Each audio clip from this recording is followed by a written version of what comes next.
Vous vous sentez vide, même si vous avez tout. Frankel en connaissait la raison. À un moment donné dans leur vie, beaucoup de gens vivent quelque chose d'étrange, qu'ils n'avaient pas vu venir. Des choses qui les enchantaient auparavant, des activités qui leur procuraient enthousiasme et plaisir, soudain, perdent tout leur intérêt. La musique ne les émeut plus. La nourriture n'a plus le même goût. La compagnie de leurs amis leur semble vide. Même les passe-temps qui étaient autrefois les plus grandes passions, lire, marcher dans la nature, créer des choses, d'une certaine manière, tout devient terne, sans éclat, sans vie. Et naturellement, lorsque cela se produit, les gens prennent peur.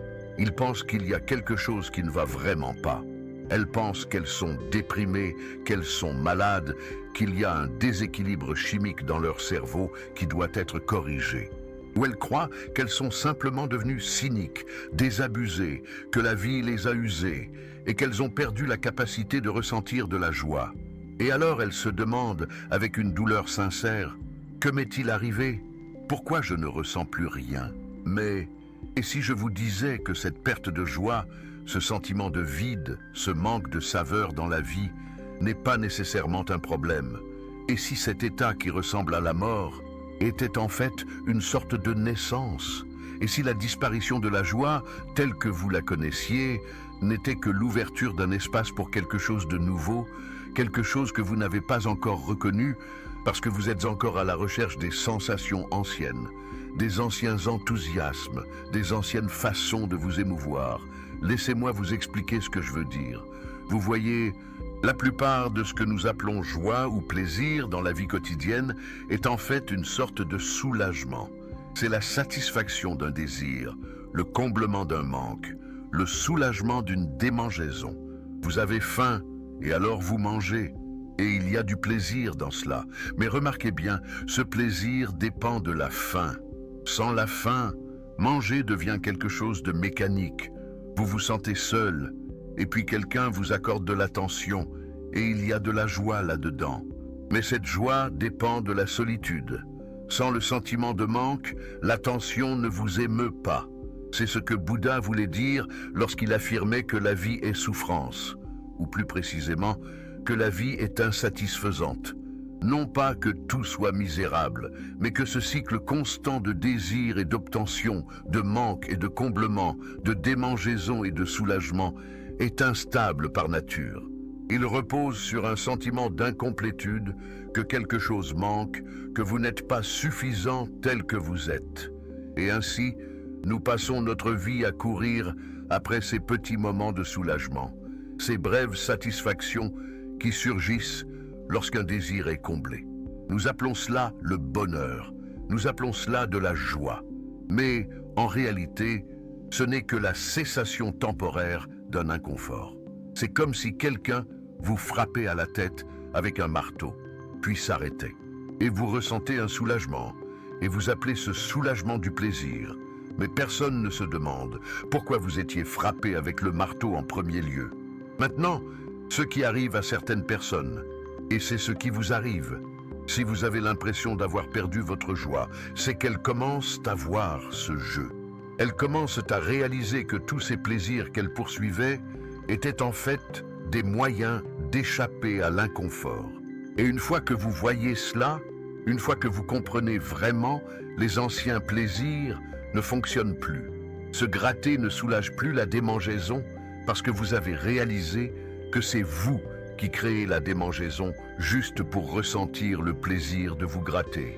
C'est comme un toxicomane qui prend de la drogue pour se sentir bien. Mais la drogue elle-même crée le besoin d'en prendre davantage. Le soulagement que le toxicomane ressent en consommant la substance n'est que la cessation temporaire des symptômes de sevrage causés par la drogue elle-même. Et lorsque vous percevez ce schéma, tout s'écroule. Le plaisir perd de son charme, parce que vous avez compris son fonctionnement. Et c'est ce qui vous est arrivé.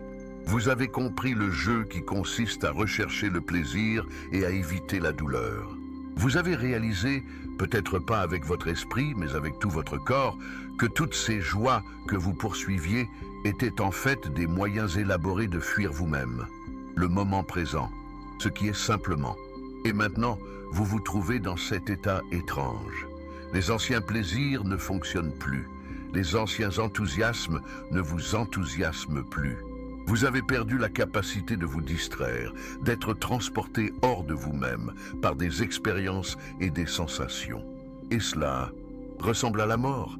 C'est comme si quelque chose d'essentiel vous avait été arraché, comme si vous étiez devenu un fantôme, accomplissant les rituels de la vie, mais sans vraiment la vivre.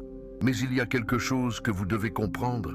Cet état n'est pas une fin, c'est une transition. C'est l'espace entre l'ancienne façon de vivre sa vie et une nouvelle façon qui n'a pas encore été révélée. Vous êtes dans l'intervalle, et cet intervalle fait peur, car il n'y a rien à quoi se raccrocher. Les anciennes structures se sont effondrées, mais les nouvelles ne sont pas encore nées. Laissez-moi vous donner une analogie. Imaginez que vous ayez passé toute votre vie dans une pièce éclairée uniquement par des bougies. La lumière des bougies crée des ombres intéressantes sur les murs, des formes dansantes qui vous fascinent. Vous passez votre temps à observer ces ombres, à vous amuser avec elles, à chercher un sens aux motifs qu'elles forment. C'est comme les plaisirs ordinaires de la vie. Ils sont réels, d'une certaine manière, mais ce ne sont que des ombres vacillantes, projetées par une source de lumière limitée. Imaginez maintenant que quelqu'un ouvre la porte et que la lumière du jour pénètre avec force. La lumière est si intense qu'elle en devient douloureuse. Vous ne voyez plus rien clairement. Tout semble délavé, sans forme, et ces ombres fascinantes qui vous divertissaient auparavant ont disparu. Elles se sont évanouies dans la lumière intense, et vous pensez « c'est horrible, j'ai perdu tous les motifs intéressants. Maintenant, tout est devenu terne. » Mais vous ne voyez toujours pas clairement. Vos yeux ne se sont pas adaptés à la lumière du jour. Quand ils s'y seront adaptés, vous vous rendrez compte que vous n'avez rien perdu. En fait, vous avez tout gagné. Vous voyez maintenant la réalité directement, pas seulement ces ombres. Et cette vision directe est beaucoup plus riche, beaucoup plus réelle que le jeu d'ombres qui vous divertissait auparavant. Mais c'est un autre type de richesse. Elle n'a pas la même saveur que les ombres. Ce n'est pas du divertissement, c'est autre chose. C'est ce qui se passe lorsque plus rien ne vous apporte de joie. L'ancien théâtre d'ombre a cessé de fonctionner. Mais vous n'avez pas encore appris à voir avec cette nouvelle lumière. Vous êtes dans cette période de transition. L'ancien a disparu, mais le nouveau n'est pas encore apparu. Et cette période peut durer longtemps. On ne peut pas la précipiter. Vos yeux doivent s'adapter à leur propre rythme. Maintenant, la réaction la plus courante face à cet état est d'essayer désespérément de retrouver les anciens plaisirs. Les gens se lancent dans de nouveaux loisirs, de nouvelles relations, de nouvelles expériences, en essayant de raviver cette étincelle, où ils ont recours à des stimuli plus forts, des musiques plus fortes, des sensations plus intenses, des expériences plus dramatiques.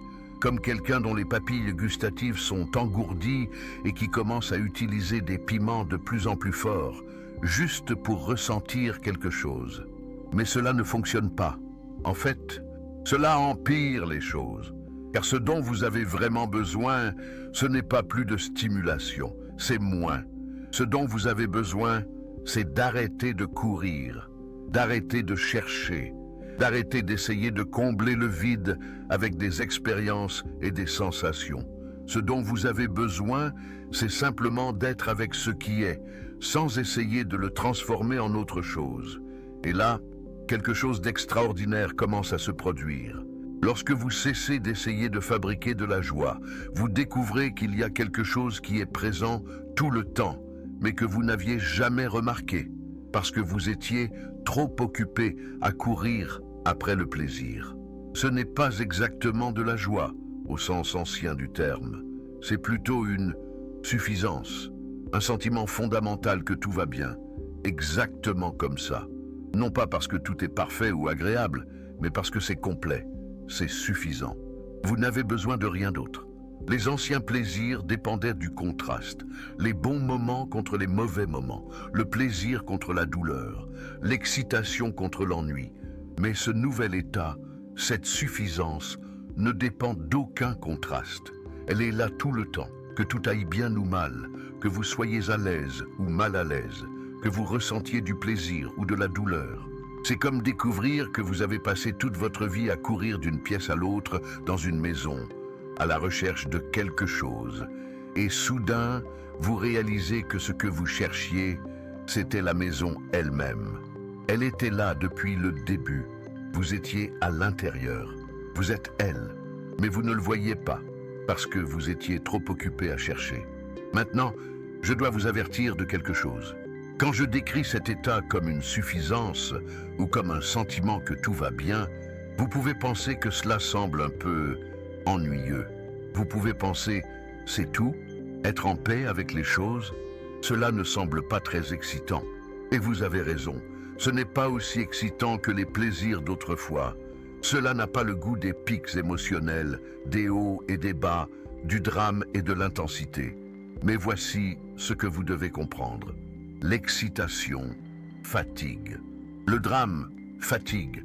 La recherche constante de pics d'expérience épuise. Personne ne peut vivre à ce rythme tout le temps.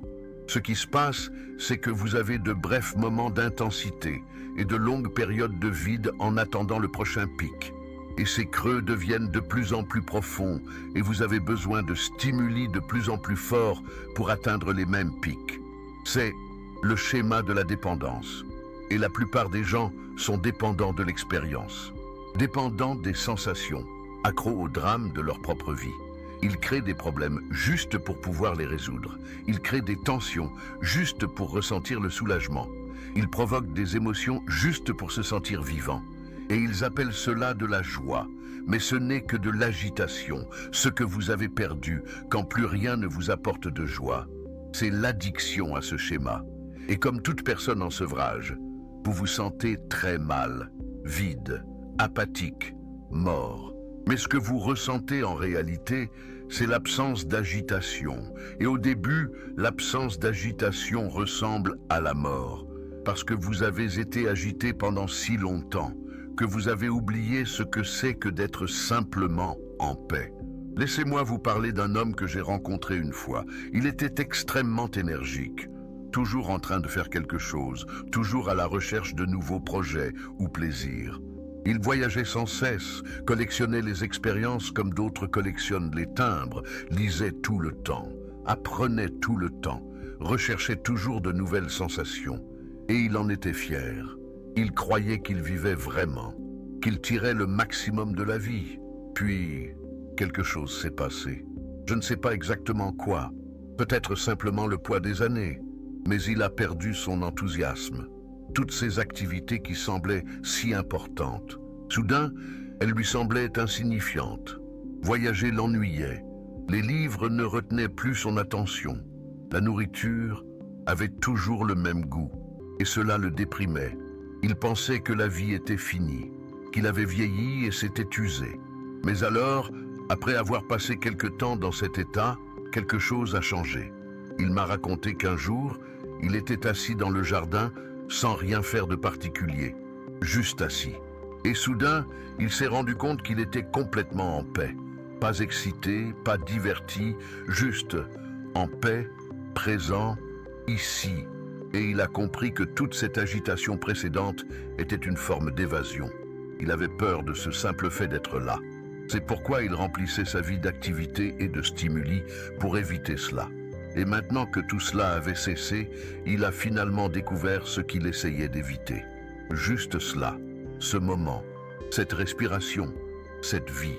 Et cela était suffisant, plus que suffisant, c'était tout. Mais ce n'était pas excitant, ni dramatique. Alors son esprit l'avait écarté comme si c'était rien, comme si c'était vide, comme si c'était la mort. Ce n'est que lorsqu'il a cessé d'exiger que la vie soit excitante, il a découvert que la vie est extraordinaire dans sa simplicité. C'est ce que j'essaie de te montrer. Quand plus rien ne t'apporte de joie, comme avant, c'est parce que tu es invité à découvrir un nouveau type d'expérience. Pas les hauts et les bas du plaisir et de la douleur, mais quelque chose de plus subtil, de plus constant, de plus fondamental. Mais tu ne peux pas forcer cette découverte, tu ne peux pas la provoquer. En fait, essayer de la provoquer est exactement ce qui l'empêche. C'est comme essayer de s'endormir. Plus tu essaies, plus tu restes éveillé. Vous devez renoncer à essayer. Vous abandonner à ne pas savoir, à ne pas ressentir, à ce vide apparent. Et c'est peut-être la chose la plus difficile que l'on puisse être appelé à faire. Parce que nous avons très peur du vide. Nous pensons que le vide est la mort. C'est l'absence de sens, c'est l'absence de vie. Mais en réalité, le vide est un potentiel. C'est l'espace où quelque chose de nouveau peut surgir. Tant que vous êtes rempli de recherches, d'efforts, de tentatives pour retrouver d'anciennes joies, il n'y a pas de place pour quelque chose de nouveau. Vous devez vous vider, pas dans un sens négatif, mais comme un bol est vide. Vide pour pouvoir recevoir, vide pour pouvoir être rempli, mais pas avec les anciennes choses, avec quelque chose que vous ne pouvez même pas encore nommer. Je sais, ce n'est pas ce que vous vouliez entendre. Vous vouliez que je vous dise comment retrouver votre joie, comment ressentir à nouveau les choses comme avant. Mais je ne peux pas vous le dire, parce que ce que vous vivez n'est pas un problème à résoudre. C'est une transition à traverser, comme une chenille qui se dissout dans son cocon avant de devenir papillon. La chenille a atteint sa fin. Elle ne peut plus redevenir une chenille heureuse, mais elle n'est pas encore un papillon. Elle n'est qu'un amas informe. Et si cet amas avait conscience, il serait probablement paniqué par son état. Tu es cette masse maintenant, et je suis là pour te dire, ce n'est pas une erreur, c'est le processus. Accepte-le. N'essaie pas de fuir, n'essaie pas de fabriquer de fausses joies pour combler le vide. Accepte simplement ce qui est, accepte l'apathie, le manque de couleur, l'apparente absence de sens. Laisse cela être exactement ce que c'est, sans essayer de réparer, sans essayer de comprendre, sans essayer de transformer en autre chose. Et petit à petit, pas à ton rythme, mais au rythme de cela, quelque chose va changer. Pas un retour à l'ancien, mais aller de l'avant, vers quelque chose de nouveau. Une nouvelle façon de vivre qui ne dépend pas du contraste, qui n'a pas besoin de stimulation, qui trouve sa suffisance dans le simple fait d'exister. C'est ce que les mystiques ont toujours souligné. Pas un état extatique de bonheur constant, ce ne serait qu'une autre forme de quête, mais une suffisance profonde qui traverse tous les états, agréable ou non. Une reconnaissance que vous êtes, au sens le plus profond, bien, non pas parce que tout dans votre vie fonctionne, mais parce que votre vie, votre existence, est en soi complète. Les anciennes joies était comme essayer d'améliorer un coucher de soleil en y ajoutant plus de couleurs. La nouvelle reconnaissance consiste à réaliser que le coucher de soleil était déjà parfait. Il n'a besoin de rien d'autre, ni d'enlever, ni d'ajouter. Il est complet en soi. Et vous aussi, et ce moment aussi, et votre vie aussi. Même dans cet état qui semble sans joie. Mais je dois le répéter, vous ne pouvez pas forcer cette reconnaissance. Vous ne pouvez pas atteindre cet état. Tout effort pour y parvenir vous en éloigne, car l'effort part de l'idée que quelque chose manque, que vous n'êtes pas encore complet. Cette prise de conscience ne peut survenir que lorsque vous cessez d'essayer, lorsque vous abandonnez. Quand vous vous abandonnez complètement à ce qui est, et même ainsi, il se peut que cela ne vienne pas, ou que cela vienne et s'en aille, ou que cela surgisse si subtilement, que vous ne le remarquiez pas immédiatement. Ce n'est pas dramatique, ce n'est pas passionnant. Cela ne ressemble pas à ce que vous imaginiez que serait l'éveil. C'est plutôt comme rentrer à la maison, comme retirer une chaussure trop serrée, comme expirer après avoir retenu son souffle trop longtemps. Et alors, que faites-vous pendant que vous êtes dans cet état où rien ne vous apporte de joie? Vous faites ce qui doit être fait. Vous vous brossez les dents, vous mangez vos repas, vous vous acquittez de vos obligations, mais vous le faites sans attendre que ces activités vous apportent du bonheur. Vous le faites parce que c'est ce qu'il y a à faire, pas avec amertume, ni avec résignation, mais avec une acceptation neutre. Et vous observez cet état dans lequel vous vous trouvez, sans juger, sans essayer de changer. Vous devenez curieux à son sujet, intéressé. pas d'une manière clinique, mais comme quelqu'un qui observe les nuages traverser le ciel. Observez simplement, sans exiger que les nuages soient différents de ce qu'ils sont. Et le plus important, vous arrêtez de vous comparer. Vous arrêtez de comparer comment vous êtes maintenant avec comment vous vous sentiez avant. Vous arrêtez de vous comparer aux personnes qui semblent s'amuser. Vous cessez de comparer ce moment à un moment futur imaginaire où tout ira mieux. Soyez simplement ici, maintenant, avec ce qui est. Ce n'est pas abandonner. Ce n'est pas se résigner. En fait, c'est le contraire. C'est être pleinement présent dans votre vie, telle qu'elle est réellement, au lieu de vivre en souhaitant qu'elle soit différente. Et, paradoxalement, ce n'est que lorsque vous cessez de vouloir que les choses changent que quelque chose peut réellement changer. Car ce qui bloque cette nouvelle expérience, cette nouvelle façon d'être, c'est votre insistance à vouloir que tout redevienne comme avant. Votre nostalgie des joies d'autrefois. Vos souvenirs de la façon dont les choses étaient avant. Votre attente que la vie suive le schéma familier. Tout cela vous empêche de voir ce qui est là, maintenant. Et voici une dernière réflexion.